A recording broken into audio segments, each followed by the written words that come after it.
I've taught thousands of people to answer the question, what do you do? And yet, every single damn day, I hear ineffective messages that leave me wondering what someone does. Hey, it's Samantha, and I'm bringing you today's encore episode on how to craft a jaw-dropping self-introduction, one that will actually get people interested in knowing you. This was only my 7th episode over 200 shows ago, and in it I share some examples of how to answer what do you do, but not mine. So here it is.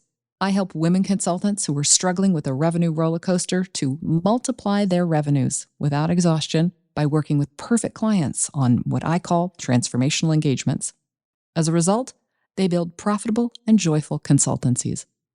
Now, in case you're wondering, when I only have 3 seconds, I say, I'm a revenue multiplier for women consultants. Discover how to craft your version now. Welcome to Profitable Joyful Consulting, where you'll discover how to multiply your revenues without exhaustion, working with perfect clients on transformational engagements.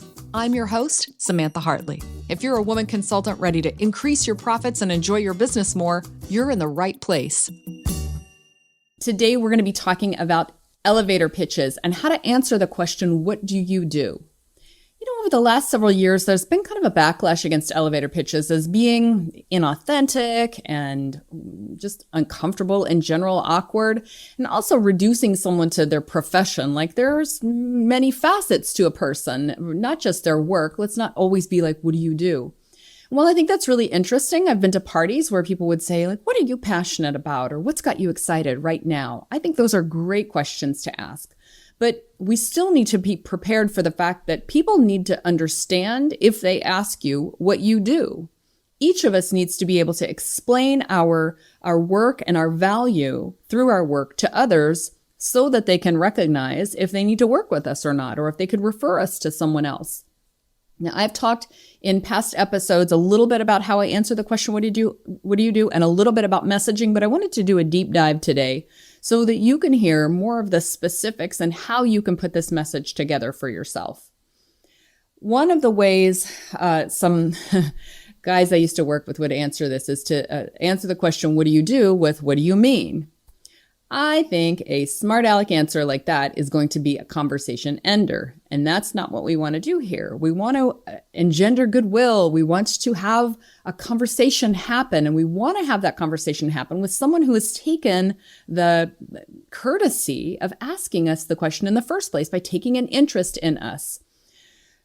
A harsh but realistic way to look at this question is, someone asking, what do you do, is really saying, do I need to know you? We're all busy. We only have so much brain space, and we only have so much capacity for new colleagues and friends and people to come into our lives, new contacts. And so when someone says, what do you do? And they really mean, do I need to know you? Can you offer value to me or to someone I know? Can I offer value to you? They're kind of figuring out if they need to know you, like how you can fit in their lives. And I think when someone asks something like that, you need to say, yes, you do need to know me, but the proof of that is actually in the response to that question. It's in what I call a jaw-dropping self-introduction. And I say jaw-dropping because if you answer the question right, their jaws can fly open or their eyebrows can go up and they can say, oh, wow, interesting. They might say, tell me more. They might say, can you help me? Can I have your card? Like there's all kinds of wonderful positive outcomes for that sentence. I think my most jaw-dropping of the responses that I ever got to this was I was at a Christmas party one year and this big guy in my town said, what do you do? And I answered him and he said, oh, can you come see me on Monday? And then I had an appointment on Monday and that turned into a $44,100 project. So the right answer to what do you do can be very profitable. It needs to attract enough attention so that a conversation can happen to determine if they have interest in what you do. So I'm going to unpack for you basically a formula, way that you can answer that question so that that attention, you can get that attention and then turn it into interest and then turn that into clients. So one of my favorite ways to do this, and I have described this in earlier episodes, is that we want to talk about the target audience, the problem they have, and the outcome that you can get for them. Not everyone uses the problem. You can also kind of keep that in or leave that out depending, but it's a very powerful and effective ingredient. So I'm going to tell you when to use it and when you can leave it out if possible.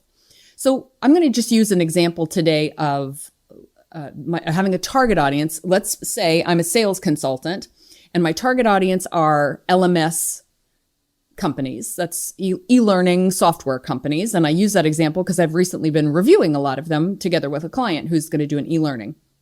So we've seen a lot of demos.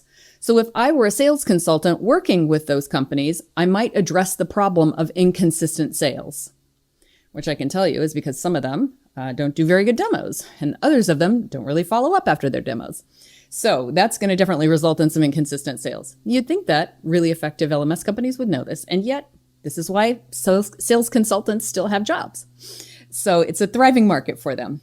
If the problem is that they have inconsistent sales, then an outcome that this sales consultant might be able to get for them is to increase their sales by X%. So let's say, for example, today, 10%. Then the elevator pitch, or jaw-dropping self-introduction, as I like to call it, would be, I work with LMS software companies who are struggling with inconsistent sales, and I help them to increase sales by 10%. That's a fine formula, and if I were in that kind of a company, that might get my attention.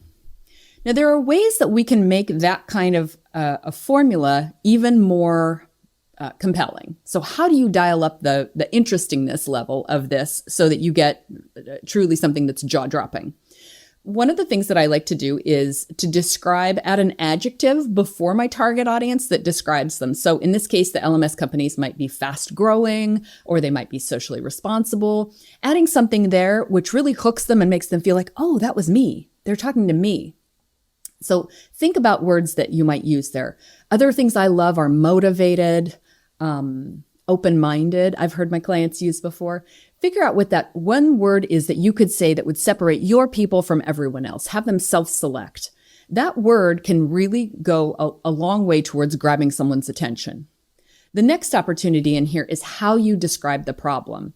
A vividly described problem or being really accurate about it can help, as well as putting emotion into there. So in our first example, I said they were struggling with inconsistent sales, but you can say an emotional word like they're frustrated with inconsistent sales.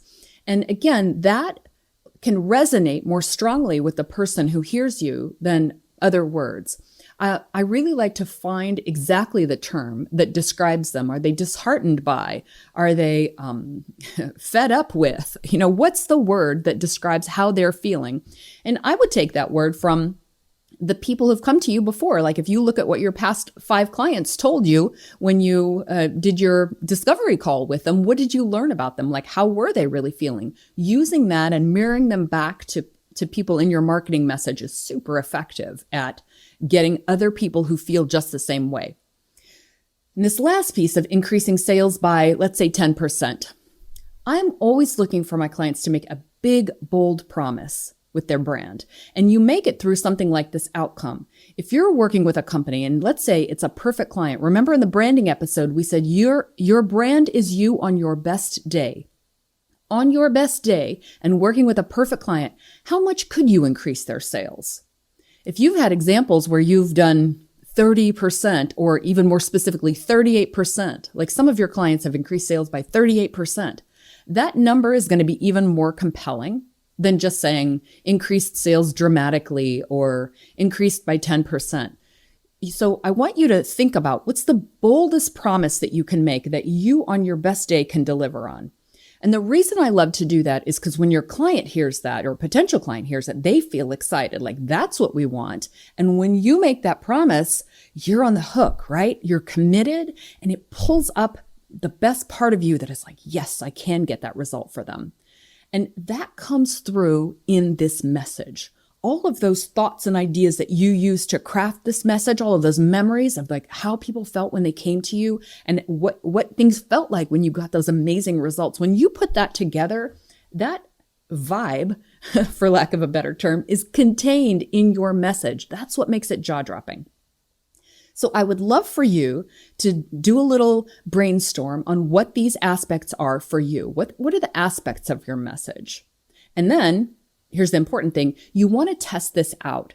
I love testing this out face to face or on video with people so that you can see their micro expressions, how their expressions change as they hear each element of it. So do their eyebrows go up when they hear the beginning of it, or like down, or do they look confused? You know, the thing that we're moving from is everybody has an elevator pitch that makes people's eyes glaze over. What you're looking for is one that makes their eyebrows go up and their jaw drop open, and for them to say something like, wow, I need that. They might also say, if they're your buddy and they're just giving you feedback, hey, that's pretty strong, or you know what, I wasn't quite sure what you meant here. And that's the feedback that you want when you're testing out your message. But keep in mind, as just kind of a little secret weapon, being able to see the visuals rather than just having someone react to it in an email or over the phone, it's really very advantageous for you to be able to see them while they hear the message. And one of the ways that I love to deliver the message is in a breadcrumb style. So instead of an elevator pitch, which basically means, you know, told over the course of an elevator ride down a building or up a building, the idea of an elevator pitch would that it would be concise, short, like an elevator ride. But I've been in 40-story buildings before, and I've heard elevator pitches that were like that. So a breadcrumb is not a speech. It's like someone says to you, what do you do? And you give them a little breadcrumb and invite them to follow you if they choose to or not. So I might say, oh, I work with LMS software companies who are frustrated by inconsistent sales. And then we stop talking and give them a chance to react to that. If they say, then we stop talking and we don't go on anymore because it hasn't hooked them. It hasn't interested them. And it's probably not going to. If they've heard the problem you solve and it hasn't hooked them, then we get to move on with our lives and go over to the buffet or talk about football or whatever. However, if they hear that and they say, oh, interesting. Well, tell me more about that. Then you get to go on to the next breadcrumb. And then you can say, oh, well, I helped them to increase sales by 38% or more. Then we stop again. If that's not grabbed them, then it's not going to grab them. However, if we're lucky, they will say something like, oh, how do you do that? And then we have a conversation, right? You're going to tell them how you do that, which I recommend you do in a case study and not in a process description. And then ideally, you're going to leave that situation with a business card, a referral, an appointment for a call on Monday, something that points to the fact that you move them from attention to interest. And you can take the next steps and possibly turn them into a client. So a couple more things that you can add to your jaw-dropping self-introduction to make it more jaw-dropping are benefits. So sometimes when you've said what the outcome is, you can describe what ancillary benefits they get from that. Just solving the problem isn't the only piece. They also want those benefits. So for example, what I promise is my clients will have more joyful and profitable consulting businesses. Now, most people won't hire me directly for that. They want to hire me to solve a problem, which is they're overworked, they're under earning, which means they're not joyful or profitable. So the promise I make to them is I can help them to double their revenues without exhaustion. And as a result of that, they will have more profitable and joyful consulting companies. So you heard as a result of. Sometimes you can also say so that you can add what the benefit of the solving that problem will be. And if it makes it too long, you can leave that out. If you only have a very short amount of time, you can deliver, I help LMS software companies to increase sales by 38%. You don't have to include the problem in there if you only have a short amount of time. You also might consider just doing the target and the problem at times if you don't have a lot of time. For example, I have been in networking situations when my husband has said his answer to what do you do, which is I help entrepreneurs who struggle with self-sabotage.